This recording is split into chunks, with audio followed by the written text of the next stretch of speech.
Hello everyone, how are you all. आज हम लोग बहुत इंपॉर्टेंट टॉपिक दिस और डैट का प्रयोग जानते हैं। दिस कहाँ पे यूज़ होता है और दैट कहाँ पे यूज़ होता है। जो दिस है THIS, दिस मतलब यह, और THAT दैट मीन्स वह। दिस का प्रयोग नज़दीक की वस्तुओं के लिए होता है और दैट का प्रयोग दूर की वस्तुओं के लिए, उनको मेंशन करने के लिए होता है।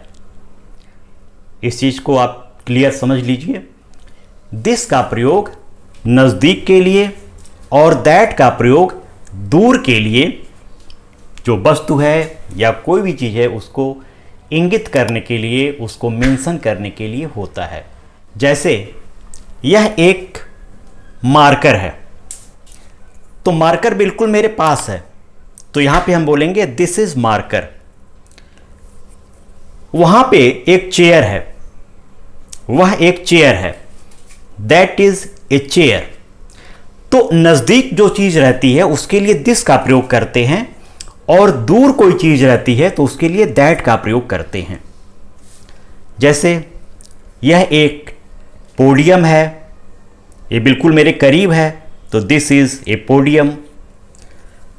वह एक दरवाज़ा है, दरवाज़ा हमसे दूर है, दरवाज़ा मुझसे दूर है, तो दैट इज ए डोर। इसी तरह से यह एक पंखा है, दिस इज ए फैन। वह एक कैलेंडर है, दैट इज ए कैलेंडर। तो कहने का सेंस ये है कि दिस का प्रयोग नज़दीक की वस्तुओं के लिए और दैट का प्रयोग दूर की वस्तुओं के लिए हम लोग प्रयोग करते हैं। और जब चीज़ें बहुवचन में होती हैं, जैसे ये दो पेन हैं, ये दो पेन हैं, ये सब दो पेन हैं, तो दीज का प्रयोग करते हैं। और जब कोई वस्तु प्लूरल फॉर्म में दूर होती है तो दोस का प्रयोग करते हैं। इस चीज़ को याद कीजिए। नज़दीक में कोई चीज़ यदि प्लूरल नंबर में है, बहुवचन में है, तो दीज का प्रयोग, और दूर में कोई वस्तु प्लूरल नंबर में है, बहुवचन में है, तो दोस का प्रयोग करते हैं। जैसे ये सब दो कलम हैं, या ये दो कलम हैं, दीज आर टू पेन्स। तो जब दीज आ गया तो वर्ब ARE हो जाएगा, दीज आर टू पेन्स। वे सब दो कलम हैं, यानी कलम हमसे दूरी पे है, दो कलम दूर है, हमसे दूर है, तो हम बोलेंगे दोज आर टू पेन्स। इसी तरह से ये सब्जियां हैं, दीज आर वेजिटेबल्स, और सब्जी अगर दूर है तो दोज आर वेजिटेबल्स। टेंस के अनुसार भी ये वर्ब हम चेंज कर सकते हैं। ये सब कलम थे, दीज वेयर पेन्स। वे सब दूर कोई वस्तु है, दूर कलम है, वे सब कलम थे, दोज आर पेन्स। ये सब मेरे मित्र हैं, दीज आर माई फ्रेंड्स। वे सब मेरे मित्र हैं, दोज आर माई फ्रेंड्स।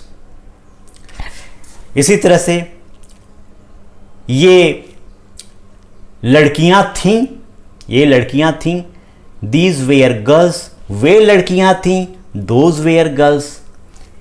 तो हम इसको टेंस के अनुसार भी वर्ब चेंज करके टेंस इसका चेंज कर सकते हैं।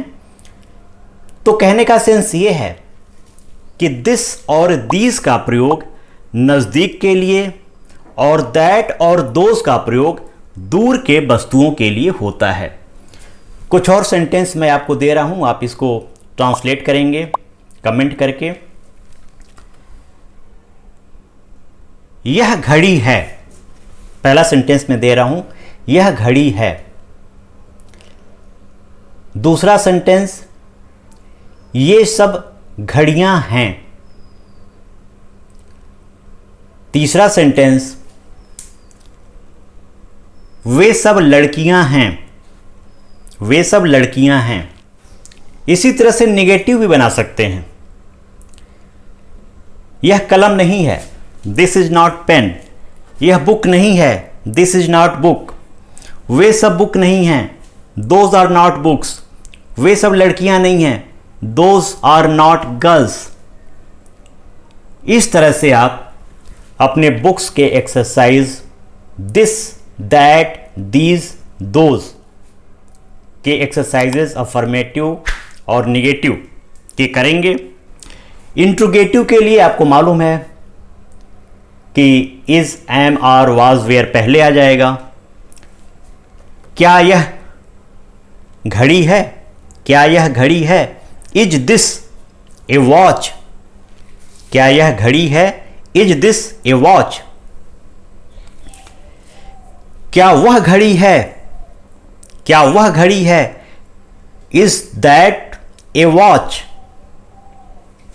इसमें आपको ए लगाना पड़ेगा क्योंकि जो भी काउंटेबल नाउन्स होते हैं उसमें आपको ए लिखना पड़ेगा।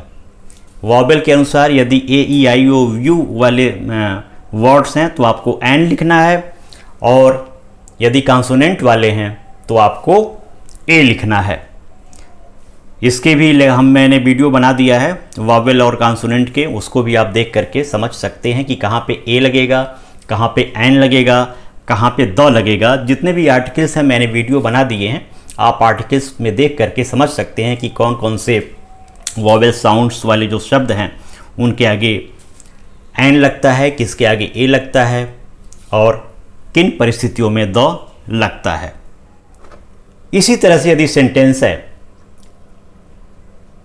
क्या यह एक पेन है? तो एक है, इज पहले आएगा। Is this a pen? क्या वह पेन है? Is that a pen? क्या ये सब लड़के हैं? अब ध्यान दीजिएगा, क्या ये सब लड़के हैं? Are these boys? क्या वे सब लड़के हैं?